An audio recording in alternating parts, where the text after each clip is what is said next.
পবিত্র ঈদুল আজহার ছুটি শেষে আবারও কর্মচাঞ্চল্যে ফিরছে রাজধানী ঢাকা। খুলতে শুরু করেছে সরকারি বেসরকারি অফিস, ব্যাংক ও বাণিজ্যিক প্রতিষ্ঠান।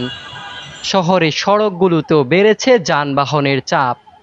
শহর ঘুরে দেখা গেছে টানা কয়েকদিনের ছুটি শেষে আজ রবিবার সকাল থেকেই বুড়িগঙ্গা পাড়ের এই কর্মব্যস্ত নগরী ফিরে পাচ্ছে তার চেনা রূপ। রাজপথে যান চলাচল বেড়েছে, অফিসগামী মানুষদের উপস্থিতিও বাড়ছে। দীর্ঘ ছুটির পর রাজধানীতে ফিরেছে গ্রামের বাড়ি যাওয়া মানুষজন। ফলে ব্যস্ত হয়ে উঠেছে বাসস্ট্যান্ড, রেল স্টেশন, লঞ্চঘাট সহ সব গণপরিবহন কেন্দ্র।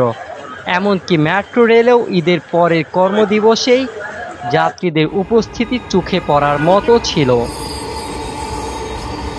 শহরে ফেরা মানুষদের মাঝে ঈদের আনন্দের পাশাপাশি আবারও কর্মজীবনের ফেরা নিয়ে রয়েছে নতুন উদ্যম। অনেকে ব্যাগ হাতে অফিসমুখী, কেউ কেউ আবার ভোরের গাড়িতে ফিরেই সরাসরি কাজে যোগ দিচ্ছেন। অন্যদিকে ঈদের সময় যারা পরিবার নিয়ে রাজধানীতে অবস্থান করছিলেন কিংবা মেলেনি ছুটি, তারা এখন নিজ নিজ গ্রামে ফিরছেন।